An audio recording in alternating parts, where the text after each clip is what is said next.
Now, this book here, which I told you about, I didn't think it was available anymore. There's a new printing of it. It's got some really good essays of mine. Maccabee, Zadokite, Christians, and Qumran. You'll know what those words mean by the time we finish this course. James the Just and the Habakkuk pesher. And then the second part here, the translations at the end, where I give you the Hebrew and also the English translation.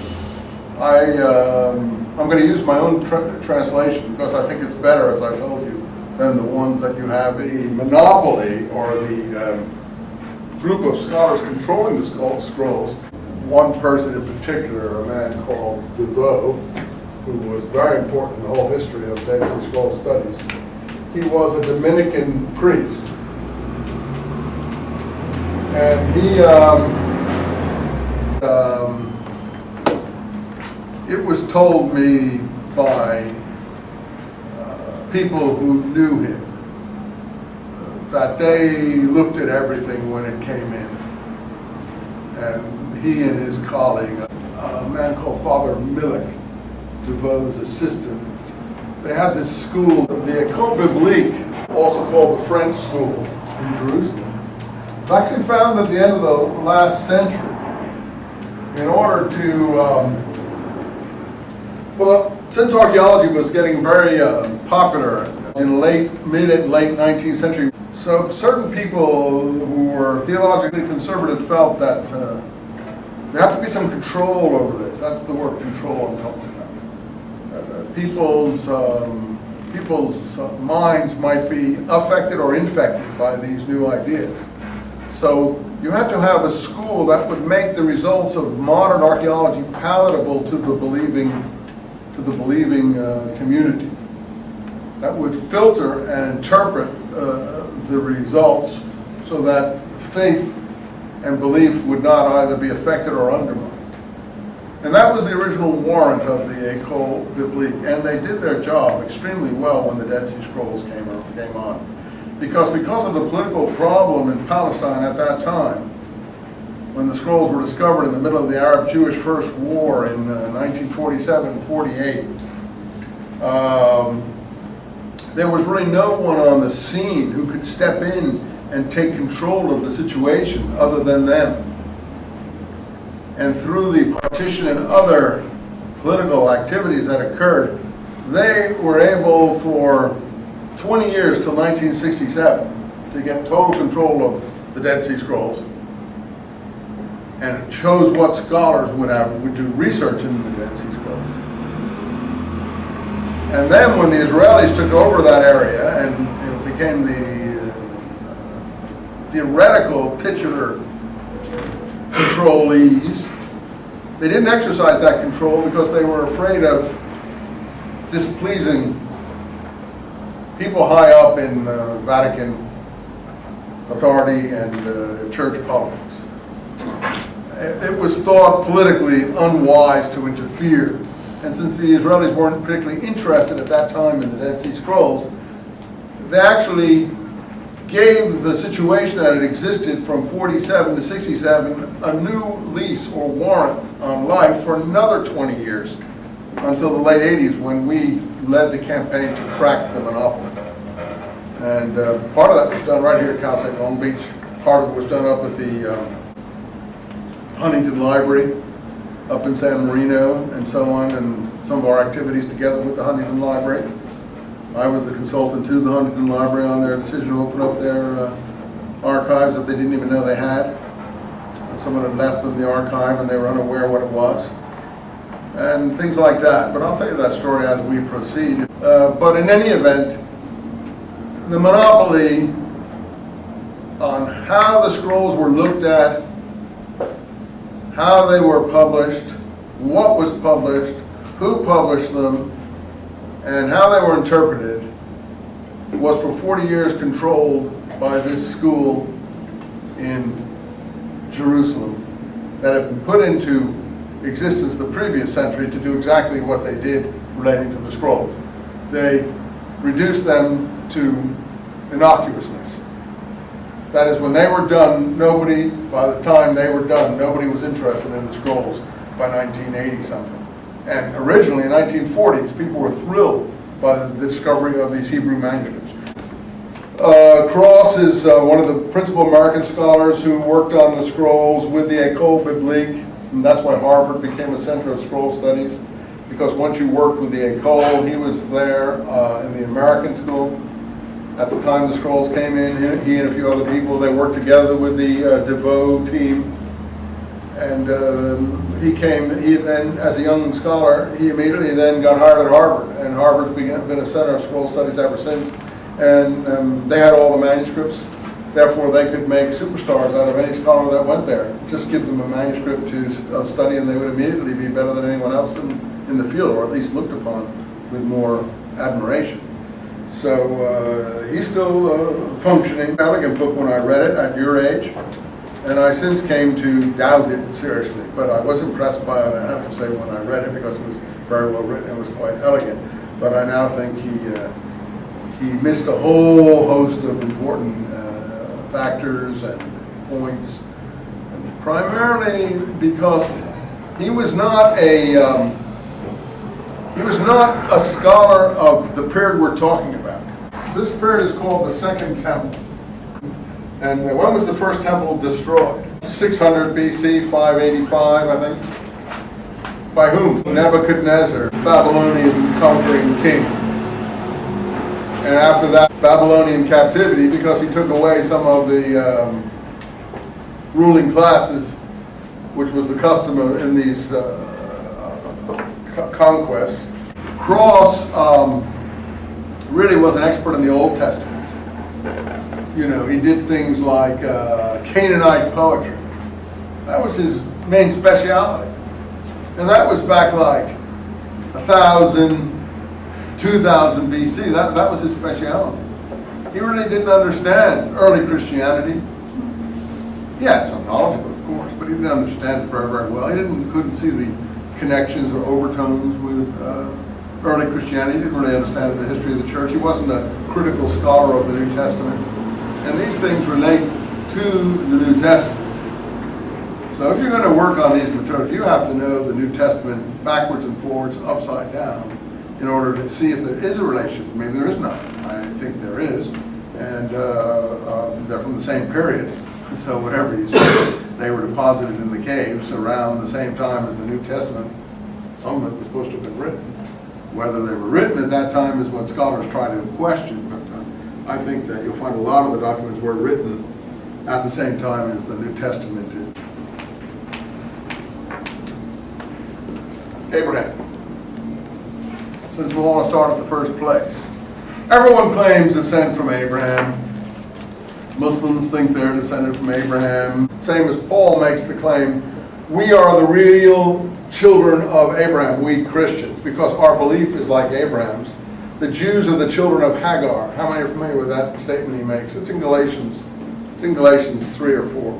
And it's an absurd claim. He knows it's not true. He's speaking allegorically. Because the Jews are slaves to the law of Moses. We're free of the law of Moses. The Jews are enslaved by circumcision. We're free of circumcision. Therefore, we're free and they're slaves. Therefore, they're children of the slave. That is the allegory that most people don't realize. That's what he is working off of in Galatians. He's working off the same allegory in Romans and Corinthians. All you have to do is look at it carefully and understand what he's talking about. The crazy thing about that is that at that time, there was an issue of slavery and freedom, but the problem was slavery to Rome and freedom from Rome. Because Paul is a Roman citizenship, he just transforms it totally. What's going on in Palestine has nothing to do particularly with slavery to the law or freedom from the law. What's going on in Palestine is if we can get rid of Roman rule here, if we can be free. It's on all the coins of that period. It says, Herut Israel, the freedom of Israel. That's what it actually says on the revolutionary coins. Other coins say the redemption of Israel. The Jews printed their own coins at the time of the uprising, which took place, as some of you might know, from 66 to 73. The temple was destroyed in 70. So they minted their own coins, and on these coins they put these slogans. Herut Israel, freedom of Israel. Geulat Israel, the redemption of Israel. Year 1 of the freedom of Israel. Year 2 of the of the redemption of Israel, year 3 of the redemption of Israel. It's a big thing in scroll studies because we find these coins down by where the Dead Sea Scrolls were found, and people try to date different scrolls by the coins that were found at the settlement. I'll talk about that in the future. And so Paul is making some claims about Abraham, ultimately saying that we're children of the promise, and our religion is Abraham's religion because our religion is faith in Jesus Christ. And the Bible says, as he takes it out of context, and Abraham's faith was counted for him as righteousness, Genesis 15:6. So these are what I would consider specious arguments made in a polemical style, as you would in a law court in theological debate. But, you know, it's not what the book is saying. It's what Paul is reading into it in an allegorical way. The Bible doesn't say that Abraham was saved by faith in Jesus Christ, even though Jesus Christ existed. But these are the arguments that he's making in the Hellenistic world, and they work. Because he's an extremely clever dialectician and polemicist. Muhammad picks up Paul's arguments. Muhammad never mentions Paul, but he's doing the same thing.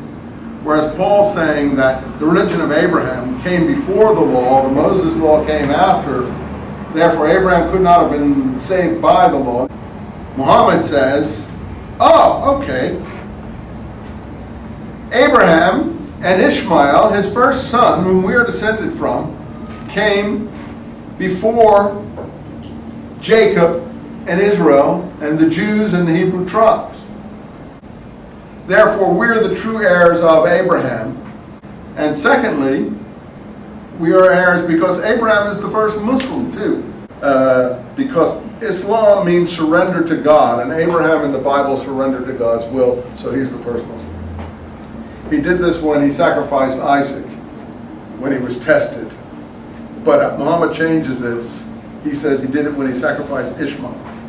So he does a few little tricks there, and the next thing you know, Abraham's the first Muslim, and all Muslims are practicing Abraham's religion, the same as all Christians are practicing the faith of Abraham, theoretically. Okay, enough of that, Abraham. So Abraham would be around 2500 BC if he really lived. If he lived in any real way, if we can say that he lived in any real way. Something like that. The next generation, his sons, Isaac, they're astronomical figures for the lifespans of these people. I think that's because, as you remember, the ancestors, according to a lunar month scale, so you get 900 months maybe or something. And even Abraham, 120 is probably very, very, very dubious. But we have the generations, the memory of the genealogies. Abraham, and then the Hebrew genealogists, not so interested in following Ishmael and also Esau, who are brothers of some of the preferred chosen, as they call it, line. But since they're the descendants of this line, they're not interested in the descendants of these lines as such. They give their genealogies as cousins, relatives, and so on, which is where the Quran picks these things up from. But these mainly relate to Midian, which is Sinai. And Esau is really Transjordan. As you know, Esau was Jacob's brother. We get Isaac, Jacob, who has a name change if you read your Genesis. He becomes Israel, and that's where you get 12 tribes of Israel. That you're familiar with. And then you get the principal one here, Joseph. And the other, as things turn out, Judah. And the third, Levi. Levi are the Moses group, therefore they become the priest class. Moses is descended from Levi. Judah is just Judah. It becomes the southern kingdom of David over the course of time. Jews come from that. In Arabic, Yahud from Yehuda, Judah. German Juden, the H persists. And then, of course, English Jew. But that means they're the remnants of the tribe of Yehuda or Jews. Joseph's important too, because he goes to Egypt. And that, scholars agree, is around 1700 or 1600 BC. That doesn't mean that's when it actually happened. That's what Joseph represents. Why is that? Because we have a group of rulers in Egypt called the Hyksos, who are people from shepherd kings, they're called. They're intruders from Palestine, Syria, out that way, and they've come and taken over the monarchy. And it's theorized that the whole Joseph episode in the Bible represents their control over Egypt for a certain amount of time. And then the Bible graphically tells you, and a king arose who knew not Joseph. So it would be like when the Hyksos were overthrown or enslaved or something to that effect. And everyone agrees that's around 1600 BC. So the stories do kind of have a slight connection to what actually transpired. So we have Joseph's story, and then 300 or 400 years, the Bible says, before Moses. Well, that clearly is probably inaccurate, because Moses must be around 1300 or so BC. 14 or 1300 BC is hard to say when. Whether he's a historical character, who can tell? Freud thought he was an Egyptian. And that was what German scholarship said at that time, that he came from the Akhenaten revolution in Egypt. Akhenaten, the pharaoh that had a change in the religion to one god, sun god, Aton rule. All over the TV History Channel these days, you can see it, and so on and so forth. So that would be the 1300 BC period. When they go out with Moses, the Exodus, whether they're all Jews or there's just a slave class, who can tell? And then we get the Joshua period and the Judges, which is about 1200 to 1100, the conquest period. Joshua and Judges.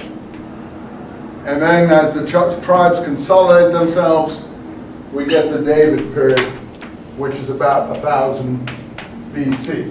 So this Exodus period under Moses that we discussed would be somewhere around between 1400 and 1300 BC. A lot of people speculate about Santorini, the island of Thera, where there was a volcanic eruption. Half of the island fell through like Krakatoa. That would have produced tremendous tidal waves. A lot of that could have gone into the poet's memory of the Exodus. I'm sure that something happened. It left a big impression on him. But what exactly happened, I think, has been embellished, obviously, beyond anything that we can discover the reality of. Now, were those slaves all Hebrews? Archaeology now says a lot of the settlements in Palestine were before the Exodus and stuff, and there's a huge argument now about whether the Jews went down. I'm sure it has to do probably with the Hyksos period. Was there a leader like Moses? You know, Moses is an Egyptian name, Tutmos, and it usually, I think, has to do with son of or something like that. Freud says he was an Egyptian, and he brought the Egyptian monotheism to the Jews. He wrote that in Moses and Monotheism. Is that accurate? It's possible, because Moses needs Aaron as a mouthpiece. He is slow of speech. He looks like an Egyptian. He's an Egyptian prince. The Jews Hebraicize him by having him an adopted Hebrew child. Could have been, it may not have been. So we're in a semi-mythological period. Exodus, Joshua, 1200. And under the Judges and Joshua, or Joshua and the Judges, things coalesce. So there are 12 tribe confederations are widespread in the ancient world. They were known in Greece too. Greece all had 12 tribe confederations. That each tribe was responsible 1 month of the year for the taxes. Whether that got, absorbed by the poet into the stories about Jacob's various wives and the children that he managed to acquire through the various wives, that's beautiful storytelling. But the main tribes are the northern tribes and the southern tribes. The northern tribes are the Joseph tribes, the descendants of Joseph, who he gets 2 parts according to the apportionment of Joshua. And then David unifies the country. He struggles with Saul, who's the northern representative, and David's the southern representative. And for a while we have unity of all the tribes, and the temple is built around 1020 BC, something around that time under David. Solomon continues, but in the Bible even there's nasty stories told about David is on his rooftop and he sees a beautiful woman taking a shower, and he finds out she's married to some foreign guy called Uriah the Hittite. You know, the Bible's all very clever in what it does. So it has Uriah sleeping out in the stairwell there, and he comes to visit his wife. That story is a nasty story about Solomon's origins, that David was nasty, and the scrolls talk about that, by the way. The Damascus document is worried about David's sins. But Solomon, after his death, his heirs could not hold the kingdom together, and it split up into northern kingdom and southern kingdom. That's the period of the divided monarchy. Israel in the north, Judah after David's tribe in the south. Jerusalem is under the control of Judah. The tribes go pretty far apart. You get down to the 800s, 700s. The north is probably more prosperous because it's more involved in the coastal trade with Lebanon and Phoenicia. The south is pretty much a backwater, but it's a hill. It's a hill state, and therefore it's probably protected to some extent from a lot of incursions. Its main problem are the Philistines, the sea people I told you about last time, I think. In any event, the prophets who begin to rise up, the written ones in the 700s BC, right before the destruction of the north, anticipate the destruction of the north by the Assyrians. And one of the reasons the prophets are probably preserved is that the south thinks it's been miraculously saved. And the prophets are sort of the witnesses. I think there we're really getting historical. To my mind, these are historical documents. Amos is totally historical in my mind. And that's a 700 BC document. So by this time we're getting really historical in the Bible. And the southern kingdom, Judea, limps along under Davidic kings for another 100 years or so, 150 years. And then it too succumbs to, as we told you, the Babylonian conquest, which is in phases 610 to about 585 or so.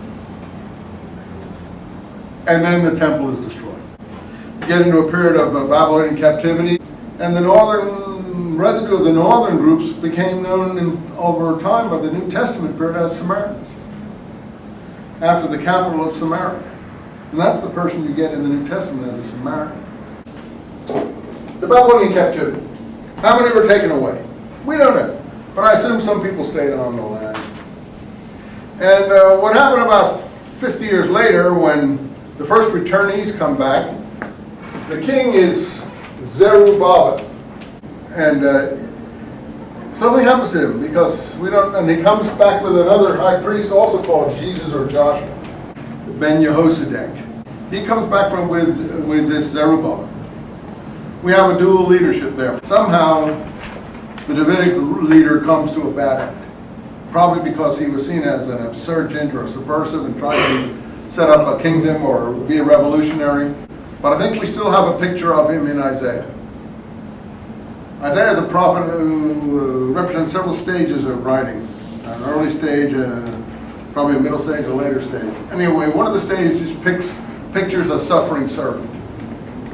And a lot of people think that, though I know the modern religious view is that's Jesus.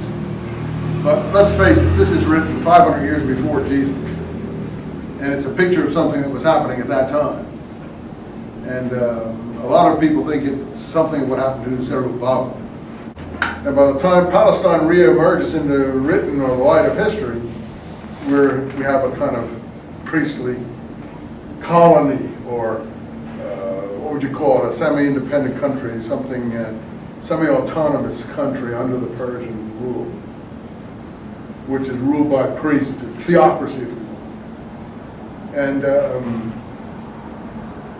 the first return in the Persian period, which is covered in Isaiah, because Isaiah actually has the material in chapter 40 onwards, the material in Isaiah that we all apply to Jesus. Anyway, what Isaiah is celebrating is the return of the Jews from the Babylonian captivity. That's the highway in the desert where God is going to put water so the returnees can come back. Now, I mean, You can take things out of context and interpret them any way you want. But the fact is, Isaiah didn't know anything about what was going to happen 400 or 500 years later. The point is that all of the material from chapter 40 on in Isaiah relates to the return of the Jews from captivity. It's all in Isaiah 40 to 46. You can read it. This is 540 BC or so. It actually quotes it. And says, let it be inhabited, let them be rebuilt. In other words, Cyrus gives the order that the Jews can return and can re-inhabit their country and rebuild their towns. He does this because the Jews presented Isaiah to them as if he was being predicted. And it says, Cyrus, my Moshiach, Cyrus, my Messiah, he will accomplish my whole plan. That's about Isaiah 44. We know that Cyrus did tell them to go back, but it didn't all come out the way they planned. How do we know this? Because there's a gap. 100 years later, we have two other books, Ezra and Nehemiah. And when Ezra and Nehemiah come back, nothing has happened. I mean, there are returnees, but they haven't built any walls. They haven't built the temple. They're at the mercy of all the foreign peoples around them. And it turns out that Ezra is the cupbearer in the Persian court. He's probably a eunuch because of that. And he sponsors Nehemiah, it looks like. In any case, this is the last clear stuff in the Bible. But Ezra, this is what you're talking about, I think, over there. Ezra reads the people the law for the first time, according to the book of Ezra, as if they never had heard it before. And this is around 450 BC. German scholars of the 1800s, the 19th centuries, thought that that meant that the law and everything, the Mosaic material, was all written by Ezra. And that's called the Wellhausen school. I don't think that's true completely. Ezra may have had a lot to do with it, but the point is the prophets who were certainly in the 700 BC know the whole previous history anyway. Amos talks about Moses. Amos talks about the Red Sea parting. Isaiah knows about the Red Sea parting and all that sort of thing. So, I mean, this didn't happen in Ezra's time. Literature in the 700s, 800s BC already knows about these things. And the laws in the Bible probably reflect the Davidic period. Anyway, I'm getting too far afield. The point is, when Ezra and Nehemiah come back in the 450s, nothing is done. They lay the foundations for the Second Temple. And it's under them that the Second Temple is built. So this is what we call the Second Temple period. And so for 200 or 300 years, we don't have any idea what's happened. We have Josephus in his Antiquities that tells us a little bit about this period. I don't know how reliable it all is. But really, we know more about, let's say, the time of David than we know about 400, 300 BC. So in 333, Alexander appears. And we're going to get him referred to in Daniel. We can actually, I know all the preachers on television love to apply Daniel to every period because Daniel is esoteric literature. It's not, it doesn't tell you about what it means. It uses animal symbolism to represent kingdoms and horns to represent different kings. And of course, people have been, who don't know this, are awestruck by Daniel and think, oh my God, Daniel is, everyone thinks it relates to their own time. But unfortunately, Daniel has nothing to do with all that. The rabbis didn't like that. The rabbis thought it wasn't prophecy. It wasn't. It was a new form of literature. It was called what we now call apocalyptic. Prophecy isn't really prophecy. Prophecy reads moral lessons into the affairs of men. The rabbis, therefore, didn't put Daniel among the prophets. They put him into writing. One of the reasons they didn't like him, I think, is Daniel has to do with the Maccabean uprising. So they didn't see that as a prophetical book. And it's a new style literature, and it's very interesting. There's another book that's very similar to Daniel that didn't get in the Old Testament. It's called Enoch. Enoch is found in the Dead Sea Scrolls. In any event, Daniel is someone that Jeremiah mentions in the 600s BC. But the way Daniel's put together, it tries to look as if Daniel is in 600 BC in the time of the Babylonians. But actually, when you look at the visions he has, you realize that the writer who is writing his name, and therefore we call this, in the language of our field, pseudepigraphy. False writings. It's not really false writings. It's writings under a false pen name. But you see, we now think just about everything in this field is pseudepigraphy. I mean, we don't think Mark wrote Mark, we don't think John wrote John, we don't think Luke wrote Luke, etc., etc., etc., etc.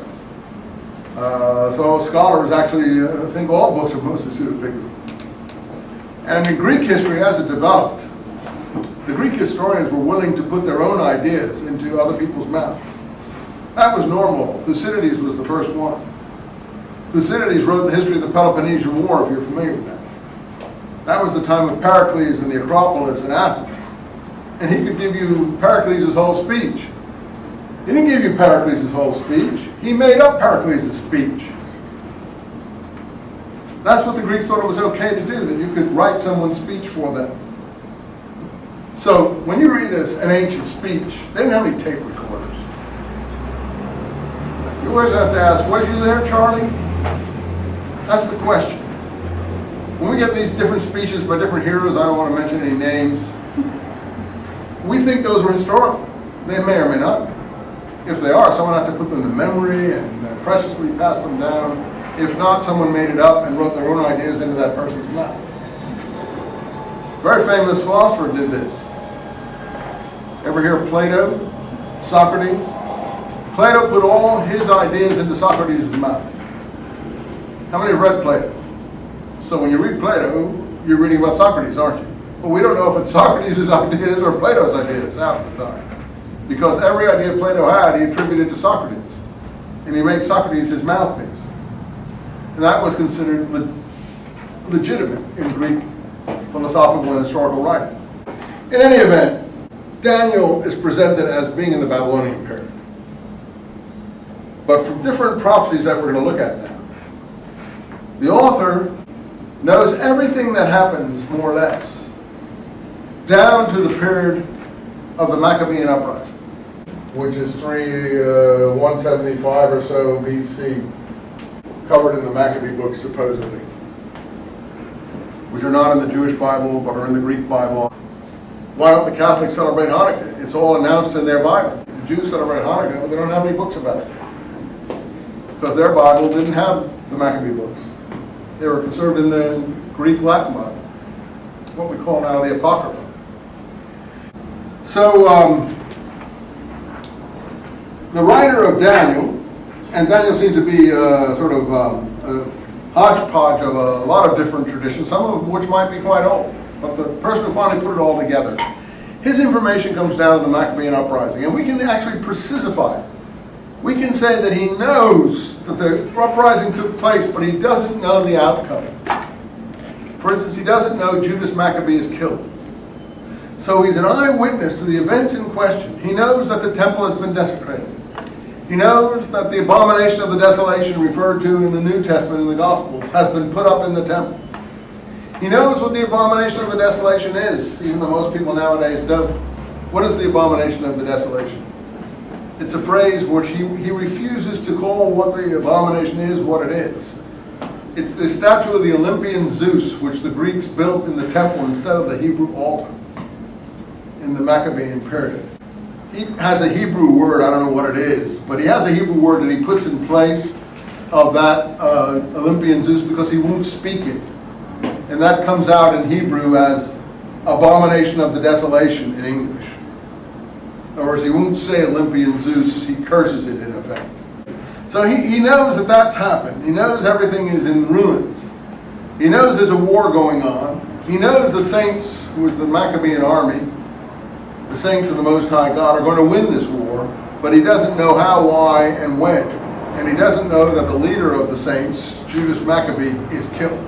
So we can say that he's writing right in the midst of the Maccabean uprising, right as it's going on, but not afterwards. Well, if someone knows everything that came before something and nothing that came after something, it's because that's when he lived. Up to that time and no further. Let's look at Daniel. In the 3rd year of the reign of Joachim, king of Judah, Nebuchadnezzar, king of Babylon, marched on Jerusalem. And here we get the story of Hanan, Meshach, and Azariah, and Abednego, and these people.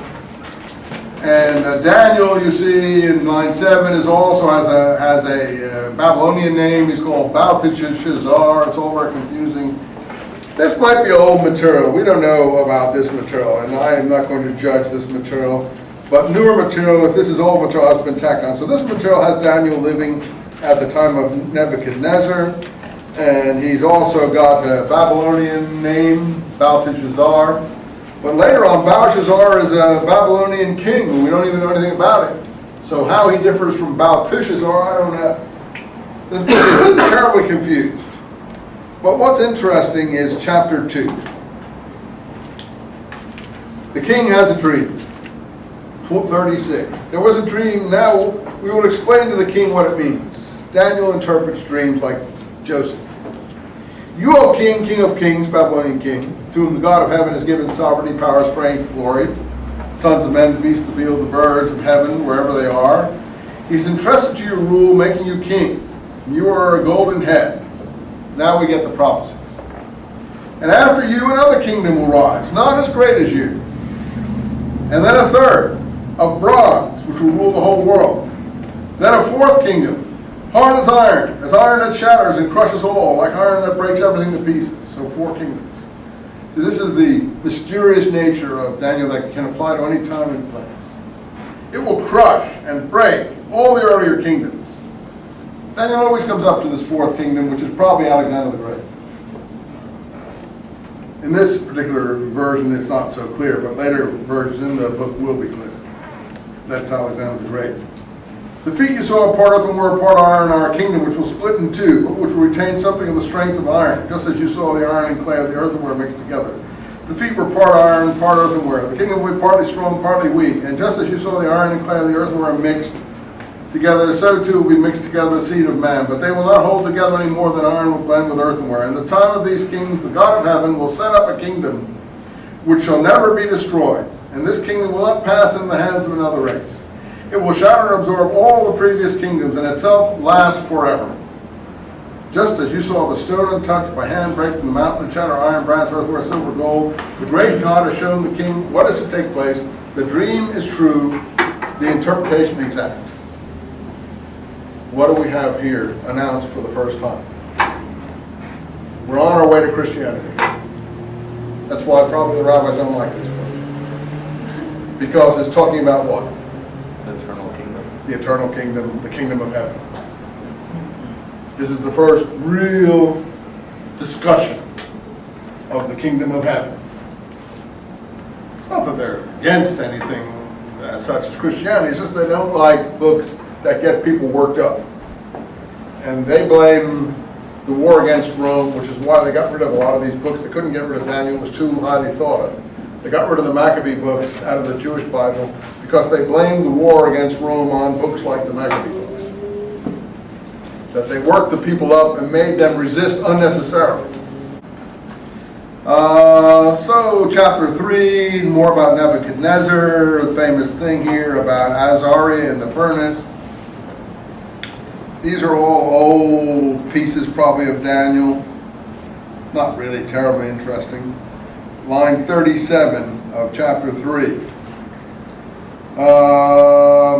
Abraham here, by the way, is called friend of God, line 35, which he will be called also in Islam, and which he will be called in the Dead Sea Scrolls, and which will be called in the letter of James. And hey, you promised descendants are countless as stars of heaven. That's from Genesis. Lord, now we are least of all nations. Now we are despised throughout the world. Today, because of our sins, we have at this time no leader, no prophet, no prince, no holocaust, no sacrifice, nothing. Only a humble spirit and so on. So this is a time when the sacrifice is interrupted according to that particular song. Okay, well, then there's a miracle that goes on at the end of that chapter. I see 4 men, line 92, walking about freely in the heart of the fire, and the force looks like a son of the gods, or a son of God. Now, I don't know what that means, but anyway, son of God is mentioned there if it's interesting. Chapter 4, more dreams. And it's interpreted in line 20 as a watcher. The watchers are a quantity that we find in Enoch. The watchers are very interesting in this period. They are superhuman beings of some kind, like angels. And Enoch talks about watchers. Enoch is a book found in the Dead Sea Scrolls, CERN and Apocrypha, a lot of outlying regions around the world conservative. That's the first note of. I'm skipping through all this stuff because to me it's not interesting in the beginning of Daniel. It's only when we get to the real prophecies.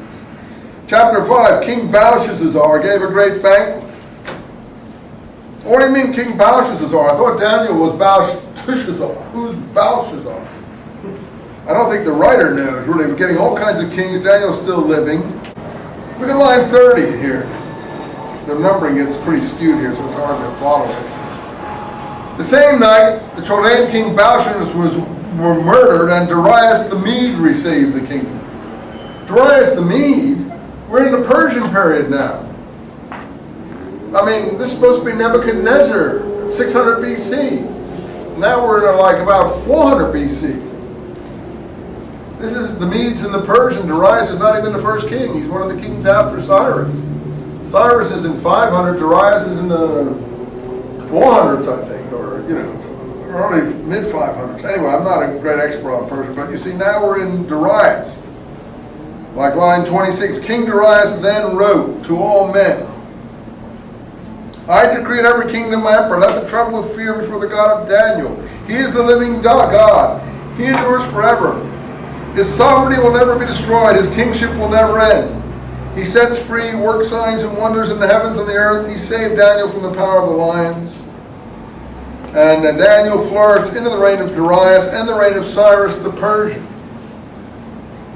So he's already living in Jeremiah's time. Now he's down, and so he lives endless time, this Daniel. Now he's back in chapter 7 to Belshazzar's time. We'd already got to the Persians, now we're back to the Babylonians. So you see, this book's a mess. I mean, I don't care what you want to say about it, but it is a mess. But what happens here in chapter 7 is the great vision. In the first year of Belshazzar, king of Babylon, Daniel had a dream. Now look here. In the other sections, Daniel is interpreting the dreams, right? And then from now on, Daniel doesn't interpret the dreams. The angels come and interpret the dreams for him. He just has the dreams. The angels come. Who's the interpreter of the dream from here on in? Gabriel.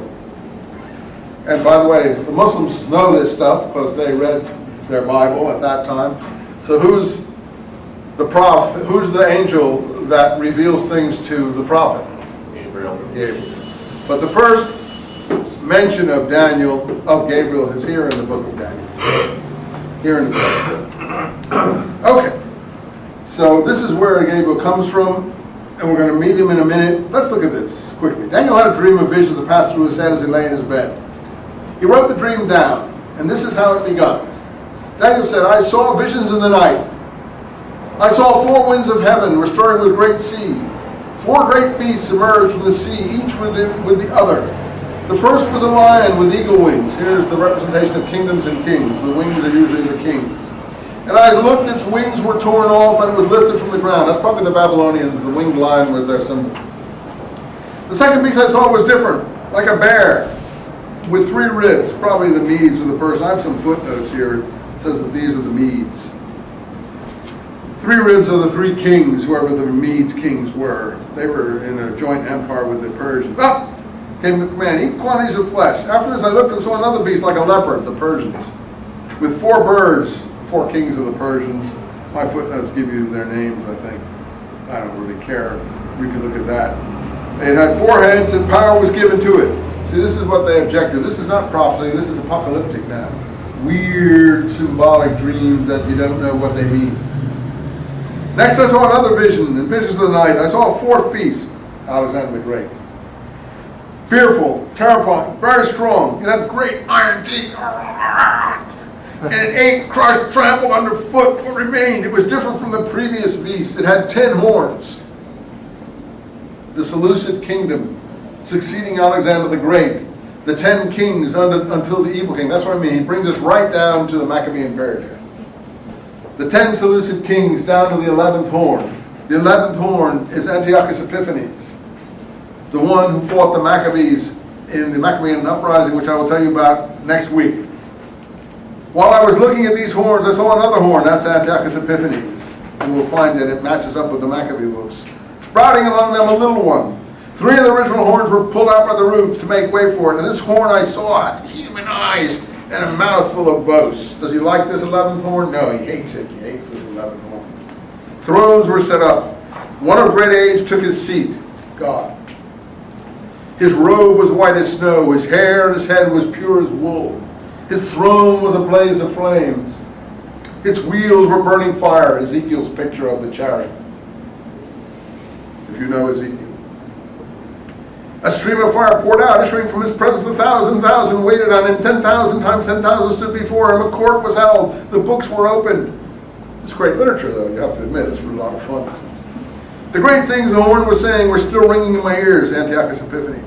And as I watched, the beast was killed, and the body destroyed and committed to the flames, and the other beasts were deprived of their power, but received a lease on life for a season and a time. Here's Daniel's numerology.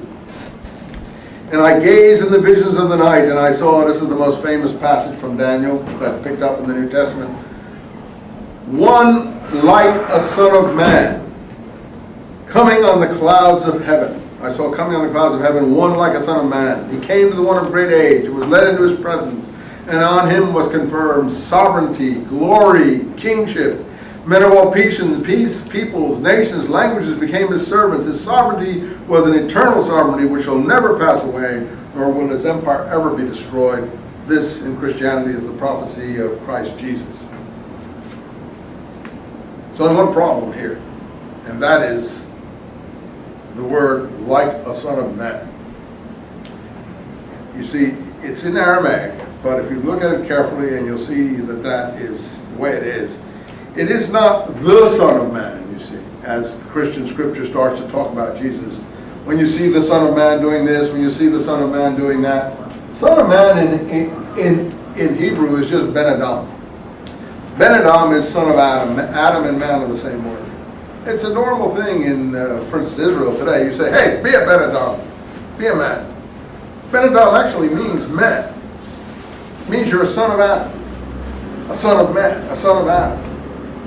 But you see, this person is not a son of man. He only looks like a son of man. He is one who looks like a son of man. But he's not a son of man. He's a supernatural being or person. Because he's riding on the clouds. He only has the appearance of a man. He looks like a son of man, but in fact he's something more. He is this eternal king, whatever he's going to be, whoever you interpret him. But you see, there is a fundamental error that crept into the scripture because the people writing the scripture were writing Greek.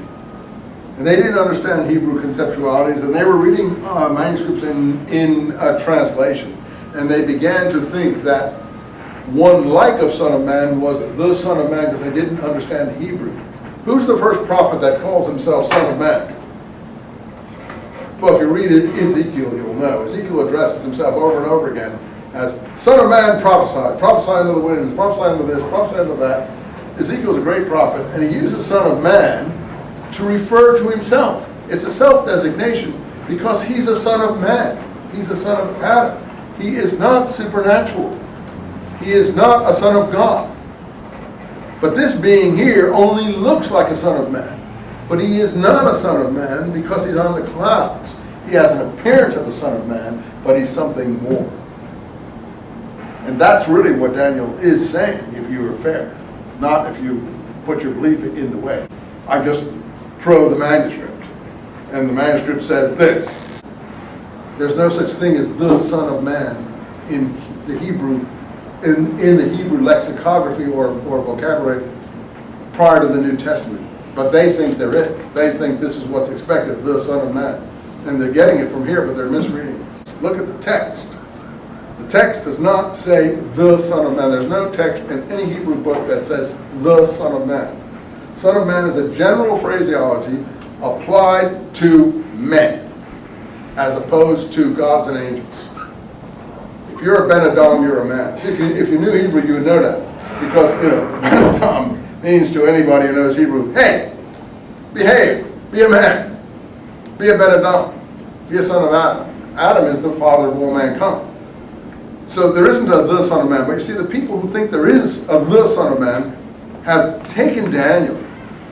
I saw the Son of Man. If you see in the New Testament, this is quoted as, I saw the Son of Man coming on the clouds of heaven, not one like a Son of Man. That's what happened. I'll leave you with that, so you can gauge where we are. So we were talking about the parallelness of Maccabees and Daniel. And I showed you at the beginning of 1 Maccabees that these guys start their book in 1 Maccabees at exactly the same place that Daniel basically starts all his visions. A little earlier that he goes back to Persia and Babylon and stuff, but on the whole, the big visions are always Alexander the Great. It starts with Alexander the Great. And that's what made the big impression on these people. But there was also another problem that was engendered by Alexander's coming, Hellenization. The imposition of a kind of Greek civilization on his native populations. Alexander, at the end of his activities, insisted that his officers, I think, would divorce their wives and take on a local wife from the local areas in order to mix the populations and get a cosmopolitan, new sort of ethos and culture going. His idea was this kind of homogenization. And I think most people everywhere were happy with it, except in Palestine, or Judea, whatever you want to call this area. They were not happy with it. And they're very stubborn, which is why the Jews have had a lot of problems over time, because to abandon these things or to go back on them, I mean, they didn't feel they had the warrant to do that. So in Paul's time, you say, well, why didn't they accept Paul? It's reasonable. Well, it isn't really reasonable. It seems reasonable, it's pseudo-reasonable, but it's not. He twists scripture, he does all kinds of things, which I could show you, because he actually thinks that he can change the tradition of the ancestors. You say, well, that's Jesus. No, I don't think it is. I think Jesus becomes a mouthpiece for Pauline teaching. So, you have to understand what this hostility is about. So here we're getting the reason for it. These Maccabee books lay down the situation in Palestine in the 2nd century BC. The Pauline position, 2 centuries later, is going to be exactly the opposite of these books. Now, these people will fight for 200 years to keep these customs. They will die. There will be endless bloodshed. There will be endless martyrs. There will be endless losses. Whole cities will be destroyed. And then you expect them just to cave in because one teacher comes with some visions that he claims to have had? It's just an impossibility, and I don't understand how people even think that that could ever have happened. Never could happen. So, when you're reading the Maccabee books, my point here, and their struggle against Hellenization, that defines the period here. Defines the period with the Greeks, it's going to define the period with the Romans, it's going to be the whole reason why the temple is destroyed, it's going to be the reason why the Jews don't, to this day, accept Christianity. It's going to be the reason why Paul has troubles. It's going to be the reason why Jesus is presented as having troubles, though I don't think he did. I think he was executed as a revolutionary, which is what the crucifixion was, as I told you. So the background brings us down to Antiochus Epiphanes. And we already did this, how many people went astray following the Greek way. That's in line 10 and 11 of Maccabees 1, chapter 1. And some backsliders, renegades, we may not have the same translation here, who led many people astray. And in the scrolls, that's going to be a favorite description of the liar who denies the law in the midst of the whole community. And now we have to know this stuff. The Damascus document, the key Dead Sea Scroll piece of literature, will say, he led many astray in a trackless waste. A euphemism for not observing the Mosaic law. And we'll see in the Damascus document that they have a huge attachment to the Torah, the Mosaic Law, whatever you choose to refer to it as.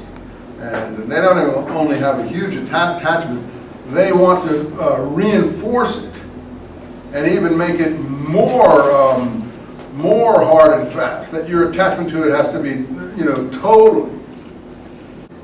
And the new covenant in the land of Damascus, which God will re-erect there because of the pollution of the country as it presently stands, with all this Roman probably and Greek corruption, is going to be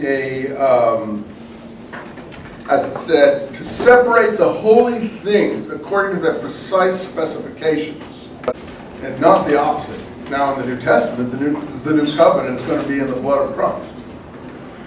Now the Dead Sea Scrolls are going to have a horror of the consuming blood.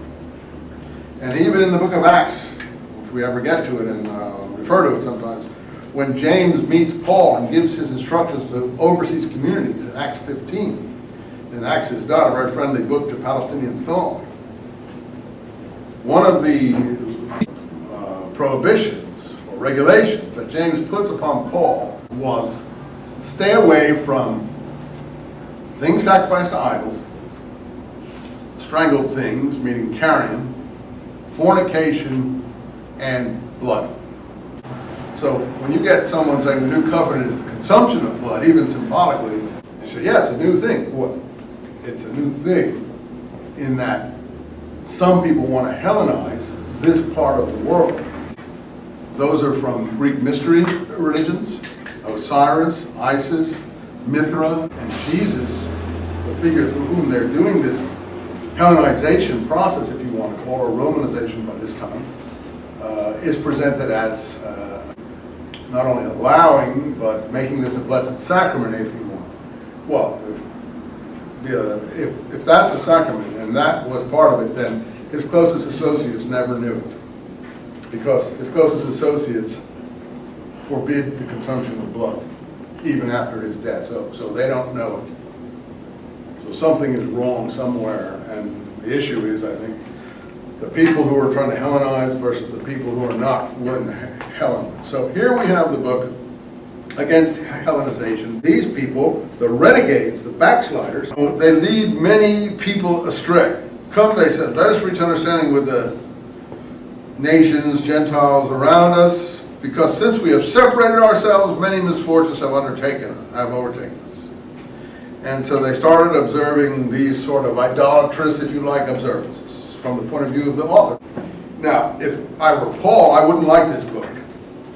Therefore, why is it in a Christian Bible? We already discussed that a bit, but basically the point is that the rabbis who put the Jewish Bible together didn't like this book either, because it was too warlike, revolutionary, and they blamed all the trouble against the war against the Romans on attitudes like this: too warlike, too resistance-minded, not subtle enough, not accommodating enough to get through the situation. And maybe they were right. The line goes: Aaron, Phineas, Zadok, that's David's high priest. Then Joyarib is one of the descendants, one of the clans of Zadok and Phineas. And then, of course, down to Judas Maccabee's father. So why are we making this? And these are all, I think, that the Phineas line, the so-called Zealot line, is really no different than what we would call soon the Zadokite line after Zadok. There are different reckonings for legitimate high priests. And the whole issue, as you see in Maccabees 2, with all that squabbling we see in Maccabees 2, as I was showing you earlier, the whole issue is who's a legitimate high priest? Who has the right to the high priesthood? Collaborators? Hellenizers? People collaborating with foreign power? People not observing proper purity regulations? Or zealots? People of the zeal of Phineas, who absolutely follow the law to the letter? Or sons of Zadok, as the Dead Sea Scrolls will put it. Sons of Zadok is what the scrolls will talk about from Ezekiel. The sons of Zadok are the ones who served me at the altar, while the others strayed from me. So these two lines, I think the Phineas line and the Zadok line basically are the same name, different names for the same phenomenon. Now, in Christianity, what's Jesus? Hebrews, letter of the Hebrews. A high priest after the order of Melchizedek. You have the same set of letters here as this one. Melchi is king. Zedek is righteous. King of righteousness. ZDK in Hebrew is always has to do with righteousness. Hebrew is based on three-letter roots. Zadok is a name having to do with that. Zadik is a concept, the righteous one. Zedek is righteousness. Melchizedek, Melech, king. Zedek, righteousness, king of righteousness. I think these are the same theme. So why is it important? Because in Dead Sea Scroll studies, all the scholars used to say, I don't know if they still do, that the Maccabees usurped the high priesthood from a previously legitimate high priesthood. Well, that's their view, the scholars. There's no book that says that. And in fact, according to the Maccabees book, they're perfectly legitimate high priests. They are from a perfectly legitimate high priestly line. They didn't usurp the high priesthood from anybody. The people who had the high priesthood previously were illegitimate and not up to the task that they were exercising, and they took it over for the good of the people and because of zeal for God. And as such, they're just like Phineas. So the Maccabees one is making a Phineas claim for Mattathias, as we'll see in a moment, and for all his descendants. So when you see in Dead Sea Scroll studies, the most famous scholar who said this was Cross, but their basic premise is totally wrong. See, they want to say that the scrolls are anti-Maccabean. Therefore, they say the scrolls are Zadokite, and they don't approve of the Maccabee priesthood, which they consider to be illegitimate because the Maccabees usurped the high priesthood. I think that's total nonsense. Nobody in this period, not even Josephus, thinks the Maccabees are illegitimate priests. In fact, Josephus is very proud of the fact that he's a descendant of the Maccabees, and he trumpets that descent. There's nowhere in his work that he thinks the Maccabees are illegitimate in any shape, way, or form. It's only the, I hate to say that, Christian scholars who don't find Jewish priesthoods very sympathetic given their own outlook, and they don't like Jewish high priests. They like the high priesthood after the order of Melchizedek, and Jesus as high priest and so on. So all Jewish high priests are to some extent illegitimate as far as they're concerned. But we don't care what they think. What we care is what the Dead Sea Scrolls would think and what the Jews in Palestine would think at this time. And there's no indication that the Maccabees usurped anything from anybody. In fact, according to this book, in two ways, they're totally legitimate, right? The first way is that they're from the priest clan of what? Yoyar, which is the first and principal high priestly clan. Their genealogy is impeccable.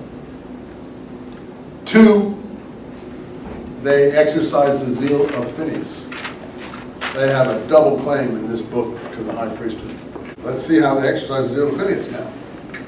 So, here's his family, and he says he saw the blasphemies being done and all the horrible things and the foreigners controlling the temple and everything, and people slaughtered on the street and everything taken for spoil, all this from 1 to 10 of chapter 2. The ornaments stolen, slavery, freedom had become slavery. That's really important, freedom into slavery. Paul is very interested in the comparison of slavery and freedom. But you see, where these people think slavery and freedom have to do with political and national freedom, for Paul, he switches it around. Freedom is freedom from the law of Moses. Paul is a masterful polemicist. He always turns the arguments of his opponents against themselves. The Jews are the descendants of Hagar, in Galatians 4, but we Christians, we're the children of Sarah. The free wife, they're the children of the enslaved wife. So it's all allegorical, but what he means is the Jews are slaves to the law, and we are free of the law. But I just want to point out this freedom and slavery here still means the old way. And in the first century, it'll be freedom from Rome and slavery to Rome. Okay, now, Mattathias is in this place called Modi'in, which is down from Jerusalem, sort of towards the coast. He's left Jerusalem because it's been obviously totally torn asunder. And he and his sons have a shrine or some sort of place here that they are the custodians of. And the king's laws, they don't say which king anymore this is, but let's assume it's Antiochus Epiphanes still, although he may have already died. And they read a decree in this place that in order to be friends of the king, you have to abolish these ancestral customs. And Mattathias responds in this manner, according to this book, line 20. Even if every nation living in the king's dominion obeys him, each forsaking his ancestral religion to conform to his decrees, this is Hellenization, I and my sons and my brothers will still follow the covenant of our ancestors. That's the thing you get in the scroll. The covenant of the first is very big in the scrolls. The first in the scrolls of the ancestors. Having preserved us from forsaking the law and its observances.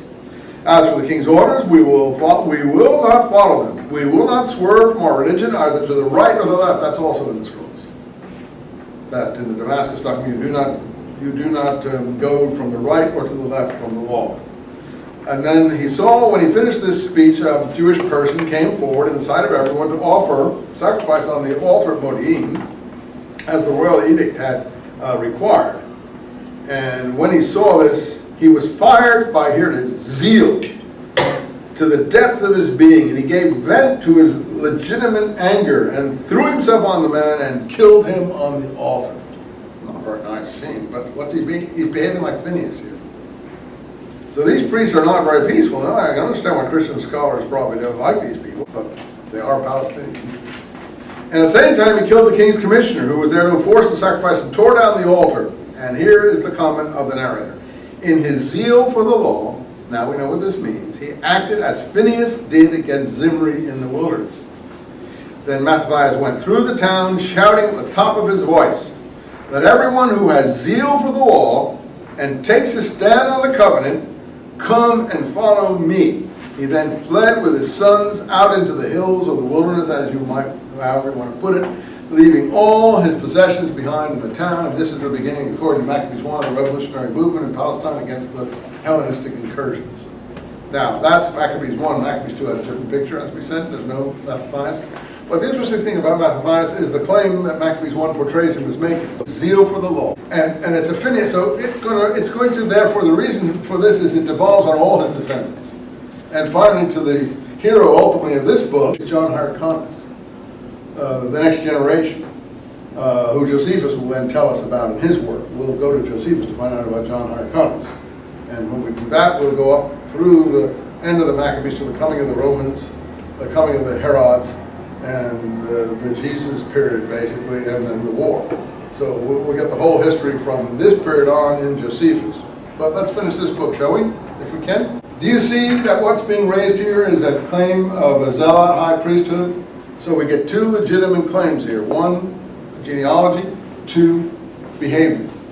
And in Maccabees 2, how is this handled? Judas with 9 others went in the wilderness and would not eat anything but wild plants to avoid pollution. So it's a different approach. It says the same thing, only it's Judas who's the zealot, and Mattathias is nowhere to be found. In Maccabees 2, Onias is called the zealot. If you look at the beginning of Maccabees 2 here, when it's all these political strife is going on in chapter 4. Now Simon, one of these pretenders for the high priesthood, was the informer about the money in the temple, and he began to slander Onias, the legitimate high priest. And Simon now had the effrontery to name the benefactor of the city, this protector of his compatriots, this zealot for the law. So here Onias, the previous high priest, is the zealot. Line 7 of chapter 4 and 2. Once Lucas had departed his life and Antiochus style of Epiphanes had succeeded, Jason, the brother of Onias, usurped the high priesthood from Onias by underhand methods. So, and godless wretch that he was, line 13, and no true high priest, Jason set no bounds on his impiety. So Onias was really is the hero for Maccabees 2 at the beginning. Though I think you'll find in the end of chapter 4 there, he's killed. He's taken prisoner. Jason had supplanted his own brother, line 26. And then they took this Onias to a place of hostage or something like that in near Antioch in Syria. And then Menelaus and other of these pretenders urged the murder of Onias, and this governor or whatever he was, or civil official, after deceitfully assuring him with his right hand that he would keep him safe, put him to death in defiance of all justice. So this saintly Onias, whoever he was executed in Syria, near Antioch. Let's go back here to Maccabees 1. Follow the history. So they all go out to the hills or to the wilderness or whatever. And there's some people who are keeping the Sabbath in 32 in desert places. That's in Maccabees 2 as well. And they're attacked on that day, and they don't know that they can fight on the Sabbath, line 35, and they don't want to profane the Sabbath. The Seleucids pressed the attack, and they were slaughtered with their wives, children, and cattle. When the news reached Mattathias, it was line 39, and said to one another, if we do as our brothers and refuse to fight the idolaters or the foreigners for our lives and institutions, they will destroy us. So then, he made the decision, if anyone attacks you on the Sabbath, whoever he may be, you can resist him. We must not all be killed as our brothers were killed in their hiding place. So now we have the first legal decision supposedly made by the Maccabean family. You can defend yourself on the Sabbath. You're not to launch aggressive action, but you can make defensive action, otherwise we'd all be killed. They become sort of little nitpickers by this time. And they were not a fighting people anymore by this time. They'd lost sovereignty, they'd lost territoriality. Now, the New Testament has Jesus make a similar. I think his apostles are cleaning the sheaves from the field, and the Pharisees supposedly come and complain, why are your apostles or your disciples doing this on the Sabbath? And Jesus says, the Sabbath was made for man, not man for the Sabbath. If they're perishing of hunger, they have a right to do the fields. So this is a similar decision to Mattathias. Now, at this moment, they were joined by a community of Hasideans, line 42. They were joined by some Hasidim, some pious ones, each a stout fighting man of Israel. So this is the first kind of holy warrior stuff that any literature really has. And what are they? Each a volunteer on the side of the law. So these people are big for the law and willing to die for the law and willing to fight for the law. And these seem to be an ongoing group that already joined Mattathias. They organize themselves in an armed force, striking down the sinners in their wrath, the renegades in their fury, the backsliders who had escaped from the pagans. Mattathias and his friend overthrew their altars, forcibly circumcised all the boys they found uncircumcised in the territories of Israel. Hunted down the upstarts.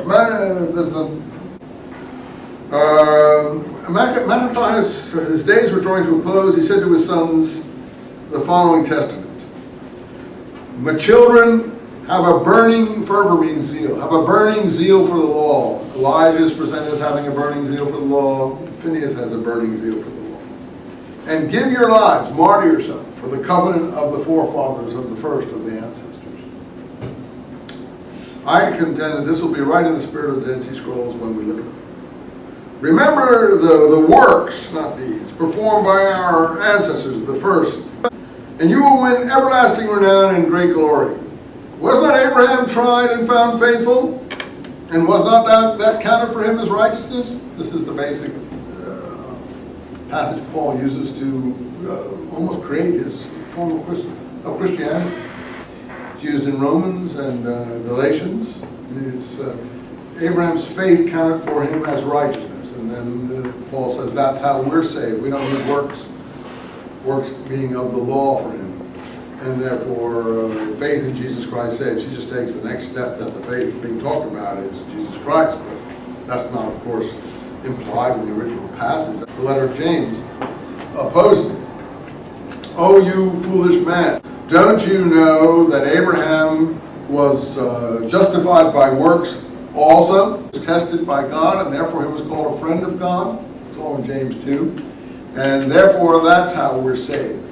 Not by faith alone, but by works and faith working together. It doesn't really say in Genesis 15:6, upon which this passage is based, that he was justified.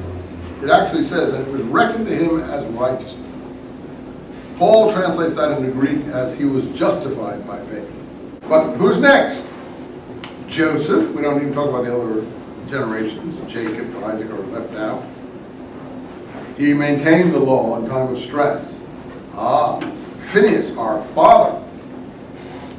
Maccabee's father is Phineas by genealogy.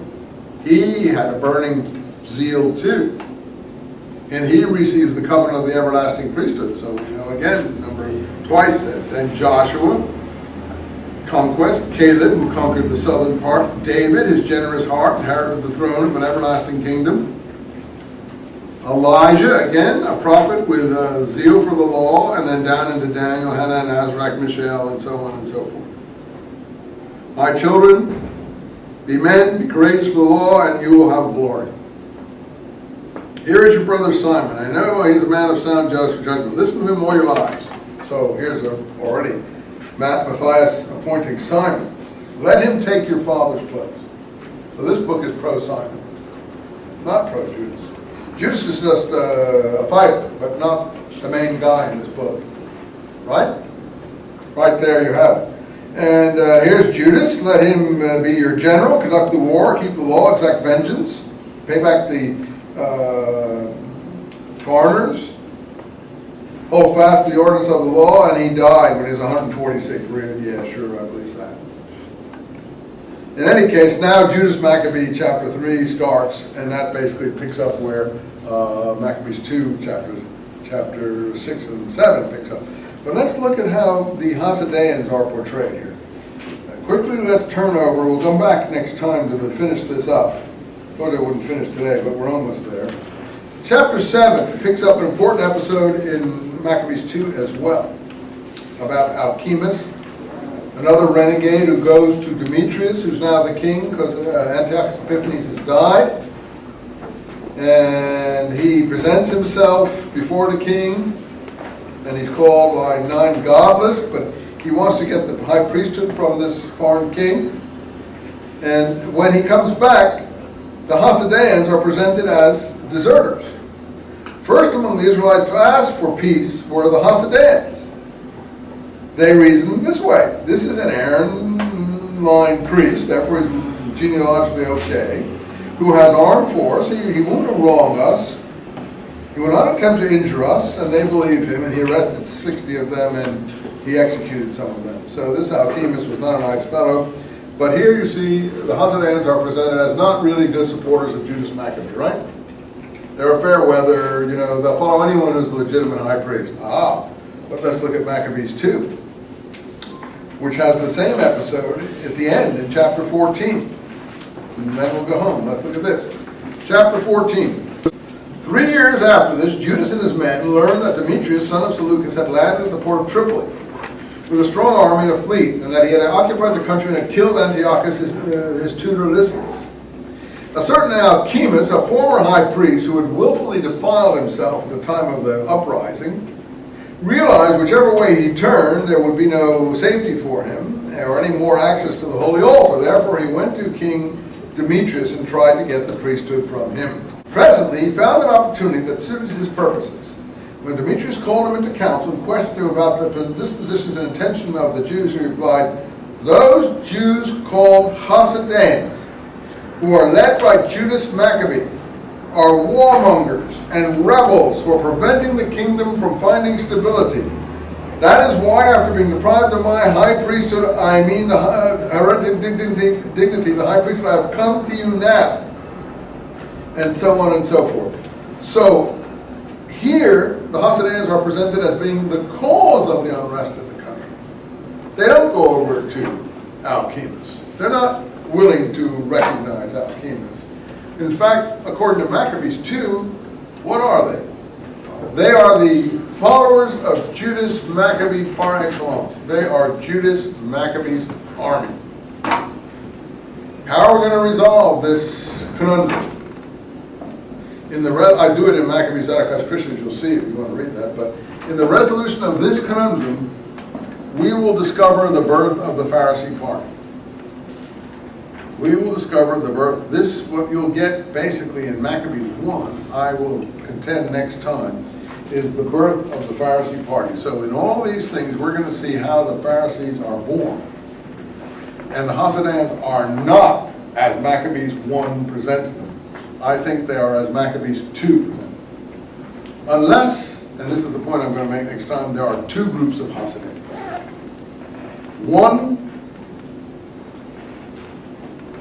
uncompromising. Let's agree to call them Zadokite. And two, compromising. Let's agree to call them breakaway, which is what the word Pharisee comes from, Pharisaic. So we have Zadokite Hasidians and Pharisaic Hasidians. One are loyal followers of Judas Maccabee, par excellence. The other are more accommodating breakaway Hasidians who are willing to live with any high priest as long as he's got the right genealogy. Herodian, Seleucid, whatever.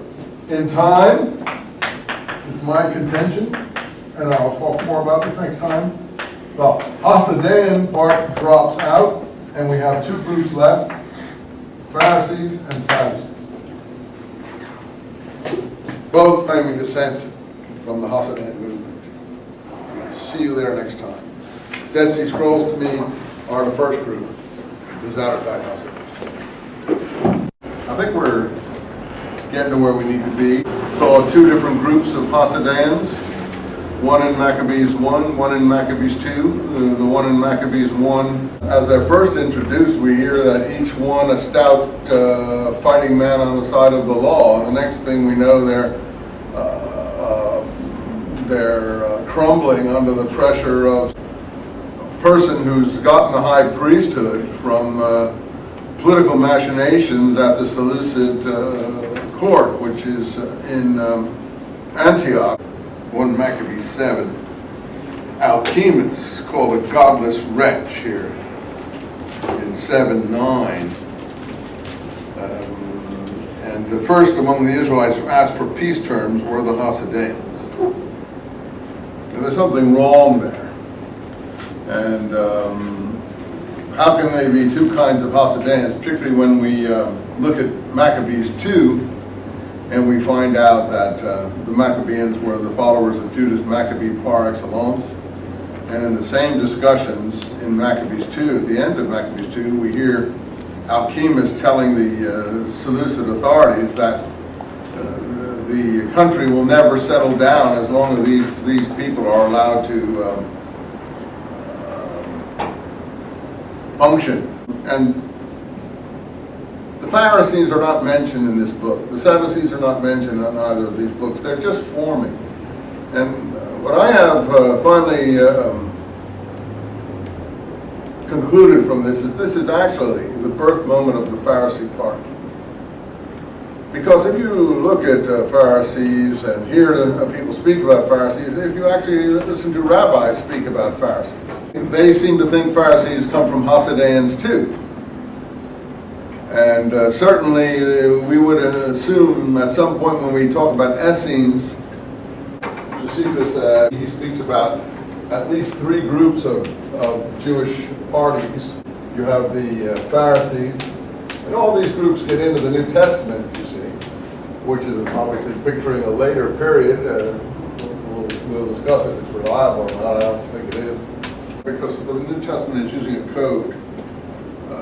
Sometimes it means by Pharisees, real Pharisees. Sometimes it means nitpickers. Sometimes it means people within the early Christian movement itself who act like Pharisees. And when Jesus is portrayed in the Gospels as attacking Pharisees, he may be attacking real Pharisees, or the Pharisees are attacking him, or he may be attacking the groups within the early Christian movement who insisted on following the law rather than the Pauline approach. And I think most of the times Jesus is attacking Pharisees. Historical documents from this period often are using groups for mouthpieces of polemical argumentation. So Pharisees in that picture is not, probably not historical. The interesting thing is there's one party not mentioned in the picture we're most familiar with, the Gospels. That's more or less what everyone knows about this period. One party isn't mentioned, that Josephus is very interested in, the Essenes, and I think the reason is pretty much obvious. Because the people who the Gospels are trying to portray are the Essenes. In other words, you mean Christians are Essenes? No, I would say Essenes were what early Christians were in Palestine, since there was no Christianity in Palestine until after Christ is dead and resurrected. So the people that are on Christ's side are of a given party. They're not Pharisees, they're not Sadducees. Well, what are they? You know, there's something else. So there's a fourth party Josephus will talk about called the Zealots. And we've already been seeing here that we have some proto-Zealot material in the Maccabee books. And I've showed you already the Phineas issue in the speeches of Mattathias. One or several of Jesus' associates are called Zealots. We have one apostle who is referred to as a Canaanite or a Canaan. Well, there were no Canaanites there, and as I told you last time, I think, Cana is the Hebrew word for zeal. And then Judas Iscariot is quite likely a Sicari or a Sicarius. So we have two other movements that are probably versions of the same thing. So both of them are to be found in Jesus' entourage. So certainly the Pharisees feel they're descended from Hasidaeans. If they are, they're descended from these Hasidaeans here. Now the literature we read, Daniel and Enoch, that is a very zealous, apocalyptic-minded, final war against all evil on the earth oriented. So we're here, the birth moment of the Pharisee party. Why? Let's assume that the Hasidaeans are the authors of this literature. And let's also therefore assume that the literature is functioning around the idea of resurrection of the dead, which of course the New Testament, as you know, is also interested in the idea of the resurrection of the dead. It's so interested in the resurrection of the dead that it actually claims it's got a leader who was resurrected from the dead. In case you had any doubts about that doctrine, we've got the very person here. And we saw him after he died. And that's basically what Paul says. If Jesus didn't rise from the dead.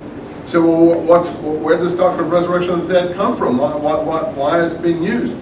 Well, I think mostly it's being used as a goad for holy war, like the Muslims use it. So the resurrection of the dead is one of the new ideas coming in with this Hasidaean literature. We saw it come in with Daniel. That's the first place we really saw it. And that's what's coming in. And that's to inspire the freedom fighters. And like you say, in Maccabees 2, that's how it's being used, to inspire martyrdom. And to inspire, people who are willing to give up their lives for this struggle. Well, as Josephus describes the sects, that the Pharisees differ from the Sadducees in that they believe in resurrection of the dead. And the New Testament picks that idea up in Acts and other places where it has the Pharisees and Sadducees arguing over the doctrine of resurrection of the dead. And that's clearly probably derived from Josephus. And those would be portraits probably where Josephus came before the account in the scripture that you have, because the authors have read their Josephus and they know one thing about the Pharisees and Sadducees, because Josephus doesn't tell much more about their differences except that. Okay, so the Hasidaeans bring in, I think, through this literature, like Daniel and other works like that, the doctrine of resurrection of the dead. So these Hasidans are compromising Hasidans, and that will be a consistent pattern of the Pharisees down to the war against Rome and afterwards. So that's why I call this group of Hasidans Pharisees. This is not the more extreme, not willing to compromise with foreign power, which is what the issue here. This is illustrative of the whole period. What's going on here? These people are willing to live with a priest appointed by foreign governments. That's what it's all about. The other group are not willing to live with a priest appointed by foreign governments. How do I know that? The Mattathias type of Hasidan, or insurrectionist, or zealot, whatever you want to call them, they're different names according to the Observer, they go by the zeal of Phineas. Whoever displays the zeal of Phineas, he's the high priest. It doesn't matter what the Seleucids said, or what the Roman governor said, or what the Herodians say, or what the Roman emperor says. They hold out, they resist. They don't accept alchemists. Does this book accept alchemists? No, it calls him a godless wretch. So this group, there has to be a group that this literature represents. You follow me? I don't have it spelled out in black and white. I have to look at the literature and intuit it. So to intuit what this group is, I use my head and my insight, and I realize that this is a zealot type of group, an extremist group. Call it what you will. In my book, Maccabee, Zadokites, Christians, and Qumran, I say that there are two groups of Hasidim. One, Pharisee Hasidim. That's why I say this is the birth moment of the Pharisees. I don't say that's what they were called, but let's call them that. And the other group, I would say, could be called Zadokite Hasidim. Why Zadokite? Because Zadokite would be something the scrolls would be interested in, the Sadducees would be interested in, because this word and this word, this is just a Greek transliteration of this word. They say, well, they don't like the Sadducees in the New Testament. No, because these Sadducees, or these Zadokites, which is why we don't use the same word, have already been wiped out by Herod. So by the time you get the New Testament, you get new Sadducees who are willing to accept the high priesthood on appointment from foreign power. So I know it's hard. Now, how could you explain this to someone who has no background? We could also call them Essene Hasidim, if anyone knew what the term Essene meant. But nobody does. I mean, at one point I think either Philo, and I think he does say that Essene means pious ones. Well, if Essene means pious ones, that's what this means. Hasidan is the Hebrew word for pious one. Hasid. Also, this means righteous one, taken in its root meaning. Just look at ZDK, and this is a righteous Hasidim. So they're making a claim for genealogical descent plus righteousness. What's the claim in the book, the letter to the Hebrews? Melchizedek. But what's the claim there? A priesthood of righteousness. Perfect righteousness. That's the claim. And Melchizedek is in Hebrew, king of righteousness. As time went on, this part of the terminology disappeared. Pharisee in Hebrew means to split away, break away from. And I think what they did is they broke away from this part, from this group here, on the point of foreign appointment of high priests. They're willing to accept the high priest from the hand of foreigners. And you see, that'll take us right down into the first century, with the Herodian appointment of high priests, with the Roman governors appointing high priests, and so on, with a whole number of priestly families. And if the Dead Sea Scrolls are Essene literature, which most people say they are, then they represent this pure Sadducee tradition. And if we look at the scrolls, that's what's in it. Sons of Zadok, they call themselves. But they don't mean by that people who are going to play ball with Seleucids or Romans. In chapter 4, the dedication of the temple. And look at here, after he purifies the temple, they found the sanctuary 38 a wilderness. The altar desecrated, the gates burned down, vegetation growing everywhere. Everything was ruined. They tore their garments, they prostrated themselves, they cried to heaven. Do you think that's accurate? I think there may be a touch of accuracy there. At least that's how it appeared to them. Maybe it was just a total wreck. And look at Judas. Is he behaving like a high priest here? Something, some vice chair or high priest or something. He selects priests who are blameless in observance of the law, perfect. Priesthood after the order of Melchizedek, if you like, to purify the sanctuary, remove the abomination, you see, the altar that had been built by the Greeks. And then the 25th month of Kislev, 52, of the 9th month, Kislev, in the year 148, they started to sacrifice, and that's how Maccabees 2 begins, with a letter proclaiming this a holiday. And Judas and his brothers and the whole assembly, line 59, made it a law that the days of the dedication of the altar should be celebrated yearly at that time. 8 days. So this is exactly where Maccabees 2 begins, right? And now we see how this begins. That letter must be from Judas Maccabee or his followers. Chapter 7, in this, where the Hasidians are mentioned, Demetrius takes over from Antiochus Epiphanes. And he's much more reasonable. And then the renegades come and try to, get what they need. And then we have the proclamation of another holiday here. So we get 2 holidays here. That we don't celebrate this one nowadays in the modern world at all. The holiday of Nicanor. Now here is a letter, chapter 8. The Romans have gained possession of Spain. How did they get possession of Spain? They fought the Carthaginian Wars. This is the time they're fighting the Carthaginians for control of the Mediterranean, Scipio and Hannibal, if you've studied that history at all. So this is the parallel time here.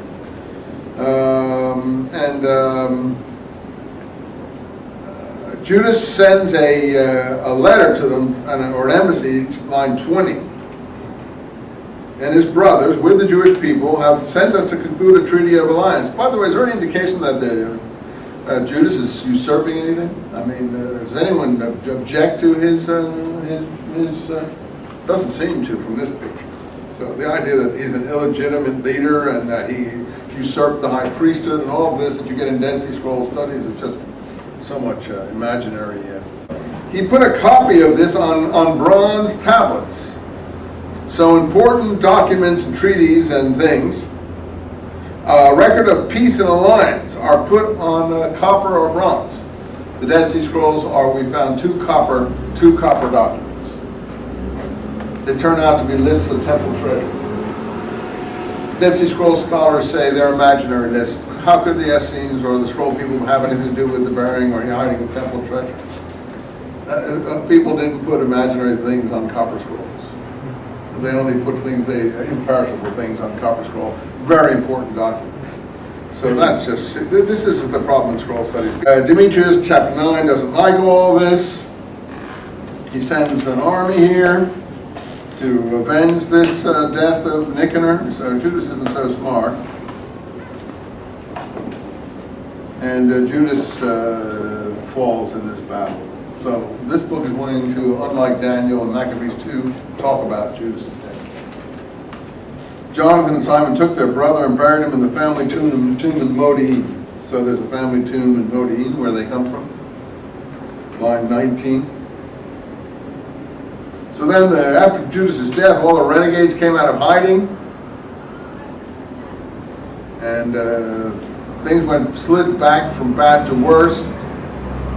Terrible oppression began in Israel on 27, and a lot of strife develops. So finally, out of all this strife, Alchemus gets power in some way. By the way, notice if I'm not mistaken here, Jonathan and his band, I never saw this really carefully before, are hiding out in the marshes of the Jordan River. Line 42. That's where John the Baptist is portrayed as operating in the New Testament. And that's basically where the Dead Sea Scrolls are found, near the, in these area around the Dead Sea and the top of the Dead Sea. Having this way avenged in full the blood of their brother, they returned to the marshes of the Jordan. I didn't realize that the Maccabees were hiding out. So Alchemus ordered the demolition of the wall, the inner court of the temple, 54, and this 153, whatever date this is. I don't have a footnote about that, but you can figure it out, I guess. His mouth became obstructed and he was paralyzed, and he obviously had a stroke or something, and he died. So that was the end of that creep, according to this book anyway. Then Jonathan slowly, you see, does get, chapter 10, support from the Seleucids here. Pretender. And then in line 20, accordingly, we have today appointed you high priest of your nation, with the title friend of the king, and he sent a purple robe and a crown. Jonathan put on the sacred vestments in the 7th month of the year 160 on the Feast of Tabernacles, 152 BC is what I have here. He then set about raising troops. So Jonathan gets the high priesthood, about 15 years later. 15 years have gone by. You know, we haven't really got the feeling that a lot of time has gone by. And he gets it in an official appointment because he had supported one of the pretenders, I guess. And now we have even a letter from Demetrius, King Demetrius to the Jewish nation, blah, blah, blah. But Jonathan also seems to be a local king too. He puts on a purple robe and a golden crown. So he appoints him high priest and king. So now we have priest kings. Josephus doesn't say that about, he says a later Maccabean put the kingship on. The next generation after Hyrcanus, I think. But anyway, it looks like Jonathan here is already functioning as both high priest and king. Now scholars, you see, because it didn't say that Judas was functioning as high priest, don't consider that Judas was a high priest. But when he was purifying the temple and appointing all these lower priests, what was he? Of course he was the high priest. You don't need appointment from the Seleucid to be, I mean, because it isn't written he was appointed high priest, they don't understand that he was a high priest. You know, it has to be written. Well, he's behaving like that. Anyway, Jonathan's problems here, and you know, I don't have time to read all of this. Chapter 12. Jonathan, like Judas, has letters to the Spartans. So a lot of stuff from the chancery records here, right? Right? And this is a letter to the Spartans. Jonathan, high priest. So he's definitely high priest. Send to the nations, priest, the rest of the Jews. He doesn't call himself king, though. To the Spartans, their brothers, greeting. In the past, our saintly Onias wrote one of your kings, so he knows the previous correspondence, saying that you are our brothers. And we have proof of this. So he's sucking up to the Spartans here, and he's trying to say to the Spartans in Greece that, line 21, it has been discovered in a document concerning the Spartans and the Jews that they are brothers and of the race of Abraham. So that's an interesting bit of correspondence. Then Jonathan gets killed at the end of this chapter through treachery. And a lot of people in scroll studies say that because they think that the wicked priest was killed at a banquet, which is total nonsense. There's no indication of that at all, but that's, I'll show you the passage when we do deal with scrolls on which that's based. They say, oh, here, Jonathan was must have been eating here and must have been a banquet and he was treacherously killed. He must be the wicked priest. This is the kind of, this passes at Harvard. This passes at Oxford. This passes at the École Biblique. So you can't be impressed by names, titles, institutions, where someone comes from. Although Simon was aware of the message which arose, he sent the money and the boys, that is Jonathan's sons, for fear of incurring the hostility of the people, who would have said that Jonathan died because Simon didn't send trifle the money and the boys. He therefore sent both boys and the 100 talents, but he broke his word and he did not release Jonathan. And that's, so I didn't realize that Simon's sons also get killed in some, but not all his sons. But anyway, this is how the whole thing gets transferred to Simon, because Jonathan's, and is killed with both his heirs. Now what about Judas Maccabee's sons? At one point it does say Judas settled down and got married. in this book here if you're reading carefully. But it doesn't talk about any offspring. Theoretically, if there had been any offspring from Judas, they would have had some priority here. Okay, so Jonathan, Simon sent and recovered the bones of his brother Jonathan and buried them in the tomb of the ancestors in Modin. He raised up a monument with 7 pyramids facing each other. Very nice of him, but still, from that moment on, Simon is the only one left. And look here, line 49 and 50, 51. The Jews made their entry into the 23rd day of the 2nd month, the year 171, carrying palms, like Jesus in the scripture, harps, cymbals, zithers, singing. And Simon made it a day of great rejoicing. And he took up residence in the citadel. And his son John had come to manhood. Simon appointed him commander of all the forces. So John now is and now maybe the other sons of Simon get killed, but not John, you see. So John is the one who's left by the end of all this. And we assume this is the history of how John became the legitimate heir. More honors for Simon in chapter 14. He stood firm, like his father had said, fought off the enemies of Israel. And this is an inscription on bronze tablets, more bronze tablets, set on pillars on Mount Zion. This is the copy of the text. On the 18th of Elul, 172, Simon the great high priest in the assembly, so he's also high priest. Simon, son of Mattathias, a sin of the line of Yoyarib, there's Yoyarib, line 29, the first priestly course. Confirmed the high priestly office by the king, line 39. Named the Jews' friends and allies. Simon was the perpetual leader and high priest until, line 42, a trustworthy prophet should arise. So I would assume that in New Testament eyes, and perhaps our own, John the Baptist is that New Testament prophet who is going to appoint a new high priest. Once the Maccabean family has been destroyed by the Herodians and the Romans, all the people consented to grant Simon the right to act on these decisions. And he assumed the high priestly office by acclamation, actually, you see. It doesn't say that, but and military commissioner and ethnarch of the Jews. And this is also put on bronze tablets. So all these important things are put on copper or bronze tablets. And Simon's titles are recognized, you see here. And then chapter 16, John went up to Gezer. And so John is, by the end of this chapter, the ruler. I was confusing the Simon's death when he was killed by treachery at a banquet with Jonathan's death. So I don't even know how they get the fact that Jonathan was at a banquet too, because most of these scholars like to think of Jonathan as the wicked priest, which I don't see any indication that that's the case.